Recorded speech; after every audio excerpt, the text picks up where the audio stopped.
G'day guys, Josh here. So we're going through another analysis of a round in particular that's high impact, and this is Virtus Pro versus FlyQuest on round number 10. And this is actually a very important round for FlyQuest in particular. Just to give you a bit of backdrop, Virtus Pro storming away. They've won 4 rounds on a row on the CT side so far, and they are absolutely slapping FlyQuest up and down everywhere. And this is a round that really allows FlyQuest to essentially control the game. And we'll go through a lot of reasons why. So anyways, let's start. And here we go in particular. Now, let's start off with the aggressiveness in particular, which we'll get into early. So let's watch the start. Early smoke, usual utility. But this is where stuff goes a bit different. So you can see here already that Electronic, Flamus, and Icy are putting 3 players down toward the middle, which is very, very aggressive. Now, meanwhile, FlyQuest, they haven't really been aware of it, but they're playing alt mid instead. But this is where a great IGL really rises to the occasion on this call in particular. So what Electronic, IC, and Flamus are trying to do is they're trying to box the T's here, in particular, and keep them boxed in here. They're expecting a B-side execute. Now, as you can see here, the Electronic and Flamus are trying to swing towards this bottom banana player being Ints. Now, Ints has heard the movement here, so Ints will pop back a bit. Now, key things to indicate as well is that Vexite will hear both of these swings down here. So he knows that there are at least 2 players here. So at the moment, they know that 2 players are going down middle. And that there's 1 player at the top of banana, given the utility being thrown towards Ints. So this is a bit of a mistake here. They throw a smoke deep towards alley. This allows Ints to hide behind it and communicate information to his team. The reason why I feel this is a mistake is that you've made sound cues here. Now, Ints can tell his teammates, hey guys, we've got 2 guys middle. And this is what leads to the next part here. Now, let's get to Icy. So, Icy has just missed an AWP shot, okay? So, 50 seconds before he saw Liaz, he missed an AWP shot here as well. Now, this is where Ints makes a call and B's like, guys, if there's 3 guys here, there can only be 1 on the side or 1 on this side, okay? There can only be 2 players left. We can actually go past them and into apps. And that's exactly what they do. Now, the most important thing is the smoke coming up. This smoke is a very good smoke being thrown. I believe is by Liaz. We'll just confirm. No, Liaz is actually, yeah, Liaz throws smoke. Very key smoke. The reason why it's a very key smoke, it splits off Icy here from his riflers. So his riflers are forced to go back, but also consider this angle at the same time. Now, you can see Flamus being pushed into Mexico as well, but he has to consider all these different angles. And this wastes time for what's coming up. As you can see, Vexite, Regala, Liaz, and all stuff getting ready to enter apps. Now, the reason why they want to delay these guys a few extra seconds by throwing this smoke is what's going to happen shortly.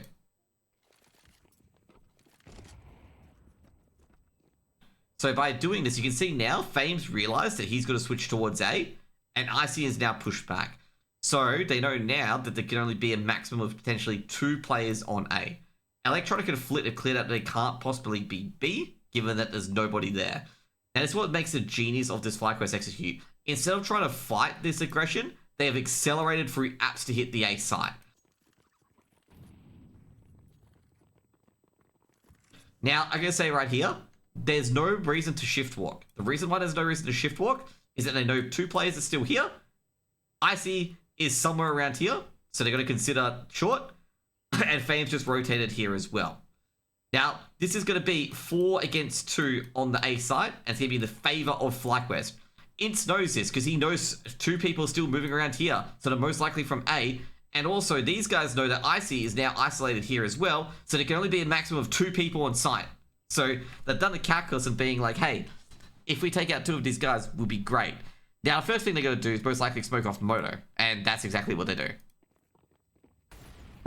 So what they're trying to do here as well, as Icy gets the shot, they were trying to molly apartments. VP were trying to molly apartments because they knew that this is what FlyQuest was doing. It was accelerating, Fame and Icy being there to stop it. Now, the crucial trade frag there is from Regali. Regali takes out Fame, which means that Icy can't stay on this angle too long. He has to back off.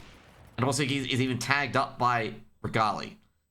So this means that acceleration from Ints just sitting there and sacrificing himself has allowed him to hit the A side. Now you got Flamus panic rotating to try and stop this bomb from being planted. because they've just seen, since Vexite's on site, that nobody is on short. They don't need to smoke it. So now, before Regali goes down, he checks short to make sure nobody's there. Flammus has not got enough time to check short. This what makes that Genius position here a lot more better for the smoke here. The reason why that's so is Genius is that Flammus has to check this angle before he can cross. And that's going to take about 2 to 3 seconds.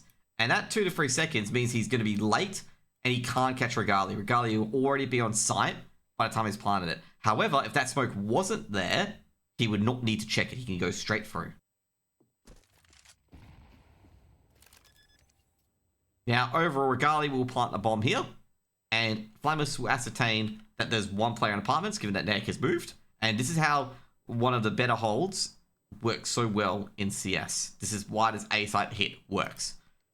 So Flammus, he's got to check apartments, but he's also got to potentially check site.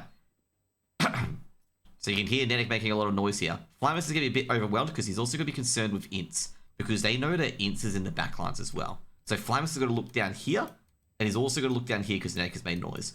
And he also potentially has to look at the side as well because Regali's made noise. Now, Vexite is going to try some very aggressive play, which I think is a bit of a mistake, but then again, Vexite's on very little HP, so getting any information on any players back here is huge, so they know where the players are approaching from. So, Vexite pushes up here. You'll see this very shortly. And Vexite will get taken out by Flit. Now, that gives Vexite a lot of information that there's 2 players at Library. They don't know about Flammus yet. And Ints is clearing up the backline as well. And Electronics rotating from B. Now, Flammus is focused on taking out Nec. He knows Nec is at pit. So a lot of flames, a lot of flashes being thrown into the woods there. Nedic's being tagged by it. Nedic's playing a very smart play. But I gotta say, overall, the most important frag here is that they will try and push this smoke with Flit. Notice that Electronics backing it up because they don't have much time to begin with. Now, as you can see here, Regali gets an important frag here, which is huge. It stops the retake from happening. But the next one is coming up is Nedic on towards Flammus going down as well towards Nedic. Now, this is a very important duel to win as well for Nedic, is that if Nedic takes out Flammus here, it means this retake can't happen. They don't know where Electronic is, but now it's a 3v2. Ints is going to call apartments clear, that no one's flanking through here, and that Flammus was the only person here.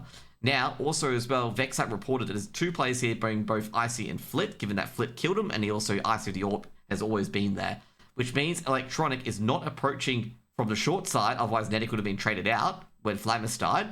And he also isn't in the apps, so they know that Electronic is around here. And now you can see here that both Electronic is trying to retreat, but taken out by Regali. And this is why this is such a great call as well. Mainly because Ints told his players to accelerate into apartments, get on the site.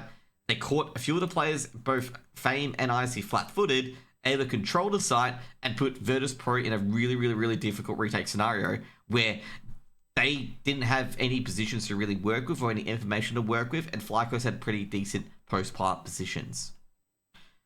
And yeah, that's pretty much my analysis of the round of that. A great IGL, a great call, and great shots on both Nedic and Regali to secure that A-site round in particular in the face of adversity, because as you can see at the top left, Virtus Pro had won 4 rounds in a row, and it seemed like Virtus Pro were going to win this 13-4. It seemed like nothing could stop him. But a very good sacrificial call by Ints here, and acceleration onto A site essentially makes everything work. And also puts Virtus Pro in a sticky situation where they've got to win unlikely duels to win the round. And as you can see here, they lost these duels to lose the round in particular. Hope you guys have a wonderful day. And, hope you guys want me to do more of this analysis on these rounds in particular. See you guys later.